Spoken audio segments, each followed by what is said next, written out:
John, ¿cómo decides dedicarte al audio? Uy, qué bonito. Esa historia fue muy padre. Yo soy músico frustrado, o sea, soy baterista. Este, entonces, Entonces no eres músico, güey. entonces no soy por eso músico frustrado. Soy baterista. Soy baterista, entonces no soy músico. Este, yo estaba en el grupo de la escuela, en la prepa, y tocábamos ahí. Era parte de una clase extracurricular y tocábamos ahí en eventos de la escuela y esas cositas y kermeses y cosas así. Y siempre me interesó mucho como ayudar, ¿no? Ser parte de ser el primero en pisar la arena y ser el último en irse. A pesar de que yo tocaba la batería, pues yo llegaba con mi batería 2 días antes. Ya estaba ahí metiéndome, acomodando, me corrían, me decían, vete, es que no tienes nada que hacer aquí. No, es que quiero ver cómo hacen todo esto. Y viendo ese proceso y yo también ya un poquito más metido a los grupos, a hacer mi propio grupo de garage en mi casa. Un día fuimos al tianguis y compramos un par de bocinitas. Ahora sí que era un line array. Pero de hace 40 años. No sé si lo recuerdes. Es un lineal de 8 o 10 bocinas pequeñitas. Toda una caja así recta, un rectángulo altote, ¿no? Y eran puros conos de 5 pulgadas. Sonaba espantoso. Y eso es lo que teníamos para ensayar. Entonces yo dije, oigan, ¿y por qué no le compramos unos aguditos de carro? Esas cornetitas de los carros y se las ponemos ahí encima y entonces ahí quemé mi primer amplificador y porque lo conecté mal. Ya no me acuerdo si fue en serie o en paralelo, pero lo conecté mal y tronó el ampli. Y luego ya después lo conecté de otra manera y funcionó y ya teníamos los aguditos y todos teníamos un ecualizador y entonces yo me pasaba horas y horas con un ecualizador, así, viendo qué hacía cada banda, ¿no? Y terminando la prepa dije, yo quiero hacer esto de la música, de la ingeniería de audio. Al final de la prepa conocí a un muy buen amigo mío, Ricardo Escobar, del Paso, Texas. Y él tenía un estudio, entonces yo aprendí un poquito de estudio viéndolo a él. Él tenía un ADAT. ¿Te acuerdas de los ADATs? Sí, claro. Él tenía un ADAT. Entonces aprendí un poco de él, no mucho, porque no entendía yo el concepto de multitrack. Yo en esa época no entendía el concepto de multitrack. Yo entendía que todo iba a una consola y todo se grababa a un cassette a 2 canales, ¿no? Que en realidad así era, ¿no? Mucho tiempo antes de ese momento en el que yo estaba, pero en mis tiempos no había el internet que hay ahora. No, o sea, el acceso a internet era la cosa más ridícula, no encontrabas muchas cosas. Entonces, no entendía yo el concepto de multitrack. Entonces, bueno, cuando tomé la decisión de irme a estudiar mi carrera técnica, ¿sí? Fue una carrera técnica en Vancouver, Canadá, de audio. Y ya cuando regresé, fue un año, y cuando regresé ya me creía yo Juan Camaney, me creía el Non Plus Ultra, y iba a conquistar el mundo del audio y yo era el mejor ingeniero y no, la realidad te golpea muy duro, porque según yo ya estaba listo para conquistar el mundo, ¿no? Yo ya ¿verdad? Yo ya estudié mi carrera técnica, yo no necesito más, yo ya me sé todo. Qué tontos somos. Yo ya me sé todo, ya no necesito saber más. Y afortunadamente mi madre pues es una persona muy trabajadora, muy centrada, muy alentadora. Gracias a ella tuve todas estas oportunidades y me dijo, pues estás bien equivocado y te vas a meter a estudiar una carrera. Entonces me metí a estudiar ingeniería en electrónica en el TEC de Monterrey y duré un mes. Y luego me metí a estudiar administración de empresas en el TEC de Monterrey y duré un mes. Entonces quiere decir que eso no era para mí, ¿no? Yo en la carrera técnica en Trevas Institute en Vancouver estaban afiliados con la universidad a la que yo fui en Inglaterra, con LIPA. Y si cursabas Trevas, podías entrar al segundo año de LIPA. Apliqué, hice todo mi proceso. Ahí sí no me ayudó nada mi madre. Me dijo, ¿tú quieres entrar? Búscate la vida. Entonces, pues junté un dinerito, me fui a Los Ángeles a hacer las entrevistas. Me quedé en casa de amigos allá, hice mi entrevista. Diario hablé a preguntar si me habían aceptado o no. Diario hablaba a Inglaterra. Diario le mandaba correos a Darren Murphy, se llama el chavo de los que reclutan estudiantes, ¿no? Diario. Hasta yo creo que les colmé la paciencia y ya me aceptaron y ya cuando llegué con mi madre con la carta de aceptación incondicional, que eso era o sea, entrar a esa universidad es muy difícil. Fue ya nada más entrar para mí fue un gran logro, ¿no? Para cada carrera creo que aplican entre 5 y 20,000 y solo entran 30. Wow. Sí. Entonces, ya el solo haber quedado, solo haber llegado a estar aceptado en la universidad, ya para mí fue así. Y me fui a Inglaterra 3 años, a estudiar mi carrera.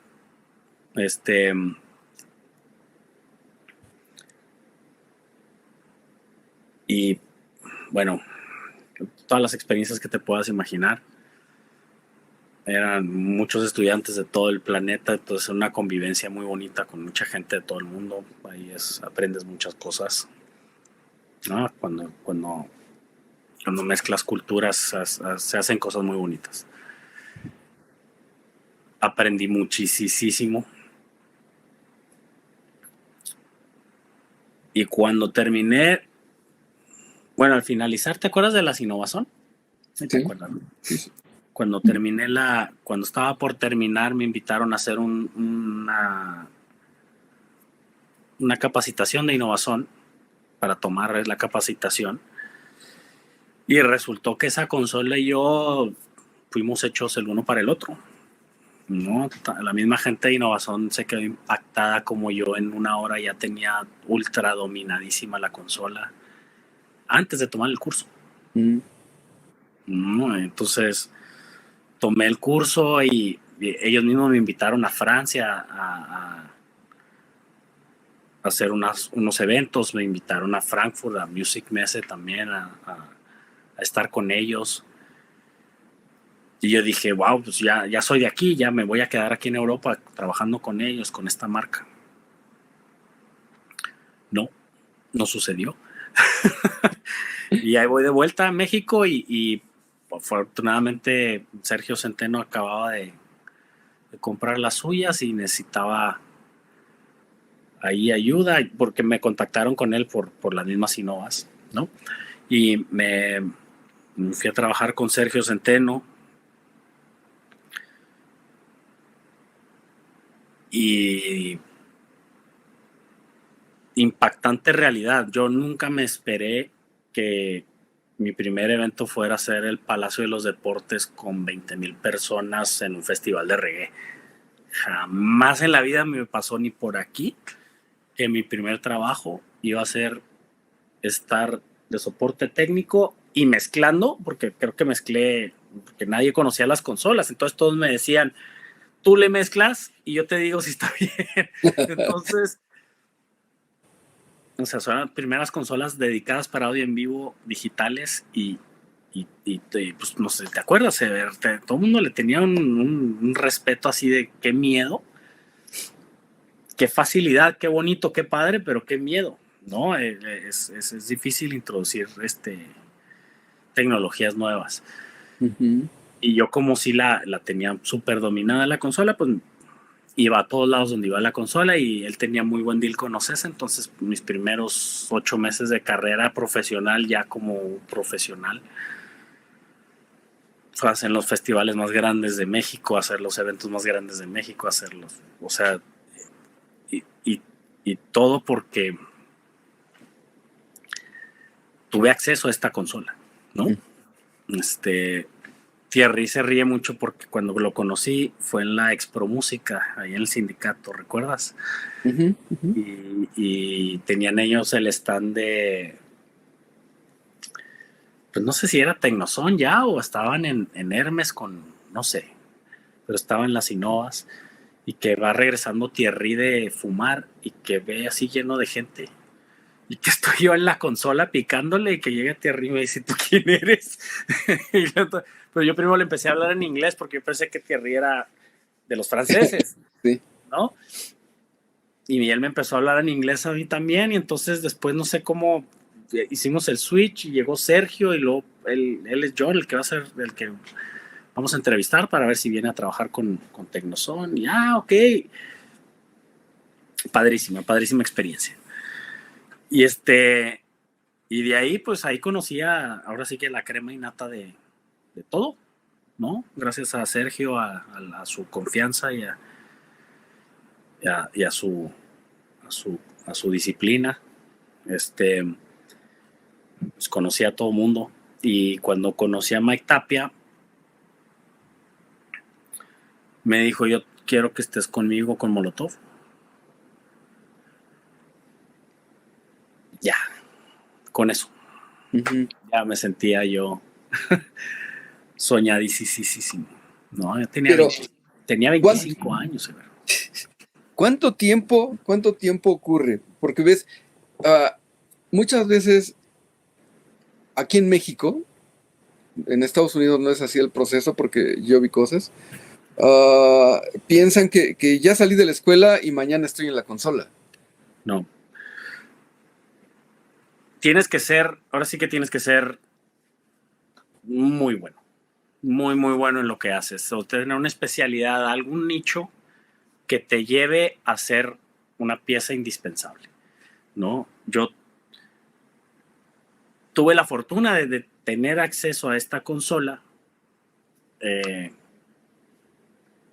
pues, no sé, unos meses antes de que realmente empezara a trabajar con ella profesionalmente, pero tuvimos un entendimiento, la tecnología y yo tuvimos un entendimiento y me convertí realmente en un experto en la consola. Y entonces, como ese nicho estaba justo, yo caí en el momento adecuado en el que debía haber caído. Y, entonces, y eso me ayudó, ¿no? Pero no, o sea, algo que yo iba a mencionar ahora es justo cuando entré con Molotov, fue muy bonita la relación con ellos. Y Paco Ayala me jaló, me dice, tú vente al estudio. Bueno, más bien yo también le estaba picando las costillas a Paco, porque yo era muy amigo de Berta, de su hermano. Y entonces yo le decía a Berta, oye, pues dile a tu hermano que me jale a su estudio, dile que ya estaba yo, cuchillito de palo.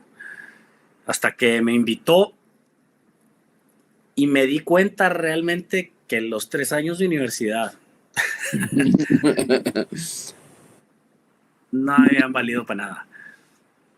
En el sentido en el que sí me brinqué la etapa de entrenamiento auditivo. Sí me brinqué la etapa de preparación de café. Sí me brinqué ciertas etapas, sí. Pero yo no sabía lo que era un preamp boutique Telefunken en mi vida. Ya estaba, yo era en la universidad, tú te puedes imaginar, en las escuelas ponen los equipos más duraderos para no tener que estar reponiendo cada vez. Entonces había unas consolas Audient, no sé si las conozcas. No me acuerdo de esas. Siguen vigentes, es una buena marca inglesa. Uh-huh. Había consolas Audient, pero había puros micrófonos pues de stock, así Shure, AKG, Audio-Técnica, no había Neumanns, no había Rogers, no había AEAs, no había nada de esto super nice, super boutique, super carísimo. Pues claro que no, pues somos estudiantes, no les vas a dar un micrófono de $20,000 a un estudiante, jamás. Hay escuelas que sí lo hacen, ¿eh? Uh-huh. Hay escuelas que sí lo hacen. Berkeley es una de ellas. Ellos sí les dan todas esas herramientas para que sí salgan muy picudos. Pero la realidad de la vida es otra. Cuando sales y conoces a alguien tan creativo como Paco, ¿no? Ayala, y estás a su lado y te dice, quiero sonar a esto, y te pone un ejemplo, y si no lo logras te lleva a un a una carrilla y a un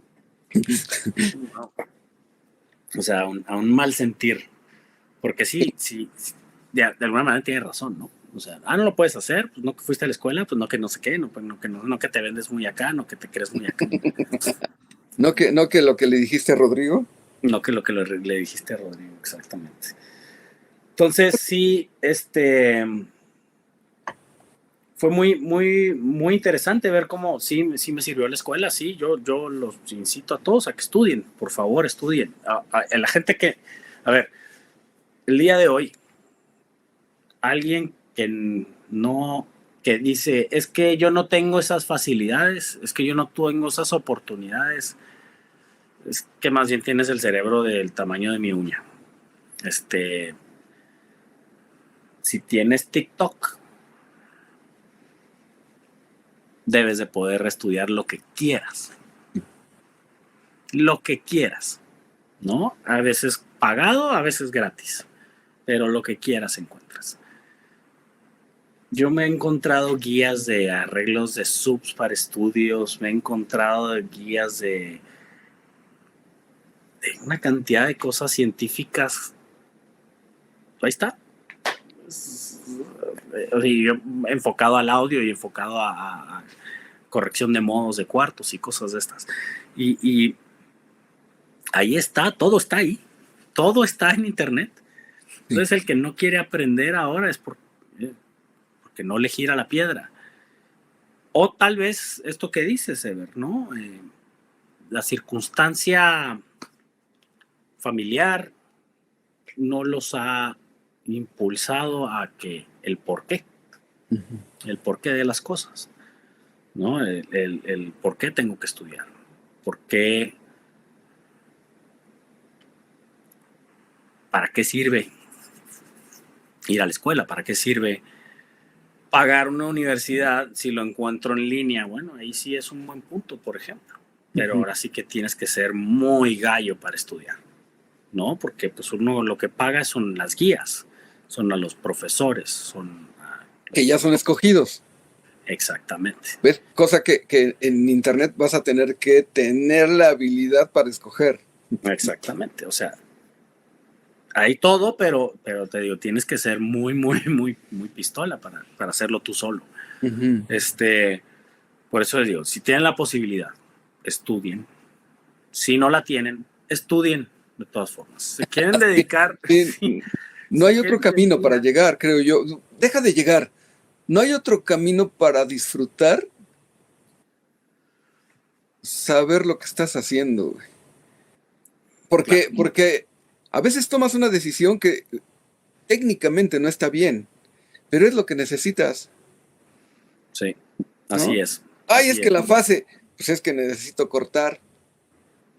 Y voy a alterar la fase. Pues sí, ya sé. Pero ya sé, ¿no? No estoy Sí, haciendo algo sin saber por qué le muevo. Eso es lo bonito, pienso yo, de tratar de saber. ¿Por qué nunca llegas a saber? no, Nunca llegas a saber todo, no, ¿no? imposible. Yo sí ¿No? considero que todos los días se aprende algo, sí.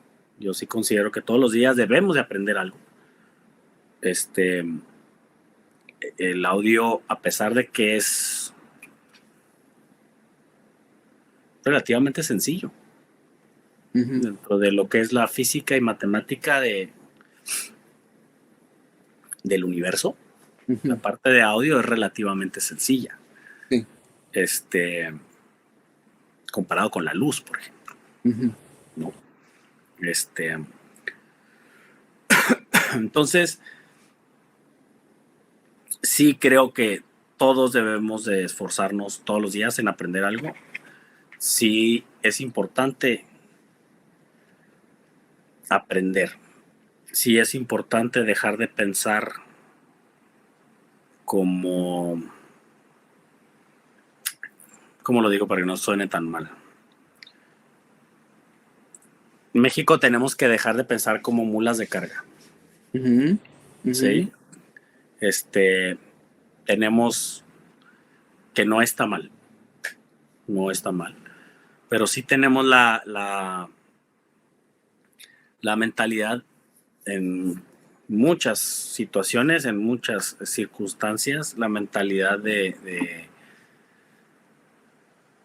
decir mejor cargo, mejor empujo, mejor jalo, a mejor leo. ujú. Y sí es muy, muy latino, en realidad es muy latino esa manera de pensar. Ándale, Sí, ándale. Ese que tú hayas convivido con gente de varios países en otro lugar que no era tu país, te permitió ver esas diferencias. Ah, te digo, finalmente, yo no sé si bien o mal, esté bien o mal, pero es diferente. Y siento que eso nos detiene y como decíamos a la hora de lo creativo, ya a la hora de lo creativo, si tienes, y a la hora de cualquier situación en la vida, si tienes un objetivo común, ya fue ganancia. sí, Porque si ya tú y yo estamos de acuerdo en que vamos a llegar a esto, vamos a trabajar para eso. Ya tenemos un objetivo común. Y claro. siento que acá no vemos los objetivos comunes, vemos los objetivos individuales y queremos que todos trabajen para mi objetivo, en Sí, lugar de ponernos de acuerdo en el común, ¿no? Que lo hay, o sea, siempre va a existir. Vamos a hacer un show y esto es un objetivo común. No se trata de que, no, güey, yo soy el de audio, no, no, vamos a hacer un show. Hasta el músico, hasta el cantante, hasta el solista va a ser un show. Entonces, ya tenemos un objetivo común. Trabajemos para eso. ¿No? No sabemos sí. hacerlo como latinos. Digo, es lo que yo percibo, pero tú que has estado más tiempo fuera y conviviendo con más gentes, nos puedes hablar más de ese rollo, ¿no? Algo que me sorprendió muchísimo cuando estaba en la universidad, hace tantos años, era ver estas características de carácter. Ajá. No de carácter, también de aptitudes y de conocimiento de los diferentes continentes, por decirlo de alguna manera. Este, los latinos tienen nato un, un sabor musical, Ujú, ujú. ¿sí? Eh, es como una herencia en el ADN que traemos ahí los latinos, los que nos dedicamos a la música, a lo mejor técnicamente no son los mejores, pero suena muy bien. Sí. Yo veía a los latinos así, veía a los anglos, ingleses, alemanes, holandeses, estudiando 8 horas diarias. Y eran unas máquinas. Y a los latinos, pues enfiestándose 8 horas diarias, ¿no? Y estudiando menos. Pero los subías a un escenario. Y sí, técnicamente los europeos, los anglos, pues técnicamente eran unas animalotototototototos. Pero no sonaba lo que sonaban los latinos. No transmitían. No transmitían lo que transmitían los latinos. Claro. Entonces, no podemos caer en la hueva del latino, porque no podemos caer en eso. ¿Sí? Yo creo que sí tenemos que esforzarnos, porque yo creo que la combinación de esas dos cosas debe de ser algo magnánimo. Y que sí la hay, sí las hay. Pero sí tendemos como latinos a procrastinar las cosas, a aventarlas para después. A decir, mañana lo hago. Al ratito me lo estudio. Ay, hombre, pues sí son los mismos acordes, hombre. Ay, pues le pongo el micrófono ahí, como sea. Que yo sí he hecho eso, yo sí he hecho mucho de más de sentir las cosas y no tanto de analizarlas técnicamente, porque muchos años de mi vida era una máquina de pensar numeritos y frecuencias y ángulos y el micrófono y que, o sea, que no estaba disfrutando lo que estaba haciendo. No, porque el resultado, al final, imagínate el coraje, los berrinches que yo hacía. Porque yo me estaba, no sé, media hora, 40 minutos acomodando los micrófonos en la batería. y cintita y métrica y las distancias y el ángulo. Y, cuanta payasada se me ocurría. Y llegaba el baterista y me movía todo. Entonces, es que me estorba. Es que no, así no lo pongo yo. Entonces, me estás, hacía unas bilis y me costó muchos años, me costó por lo menos 10 años aprender a dejar ir esa parte técnica y aprender a darle el servicio a la música. ¿No? Yo vengo a darte un servicio. Tú, mamá, música, yo te voy a dar un servicio a ti. ¿Cómo? Bueno, voy a ayudarle al expositor a hacer todo lo posible porque suene lo mejor posible. Pero todo bajo lo que el expositor es, no como yo digo, no como lo que yo quiero, no. Yo sugiero esto otro, pero no es como yo quiero, es como el expositor quiere, el músico, el artista, lo que sea. Entonces, sí me costó mucho aprender eso, mucho. Me costó mucho el lograr, el tener la humildad para decir, espérate tantito, carnal, porque te estás pasando de la raya. Sí le hablé mal a mucha gente. Y más siendo norteño, pues cuando vivía en la Ciudad de México, pues se lo tomaban muy mal. Yo hablando muy golpeado y ellos se tomaban mis palabrotas muy mal. Entonces sí me metí en muchos problemas. Creo que esa parte también es importante que la sepamos, la humildad ante todo siempre, ¿no? Y lo difícil que es aprender a comunicarse con el músico, ¿no, John? O sea, como dices, llegas tú acostumbrado a yo voy a hacer el sonido y va a ser de esta manera, y no tomas en cuenta que el tipo es la fuente. Exacto. ¿No? Y que sin él, pues no pasaría nada.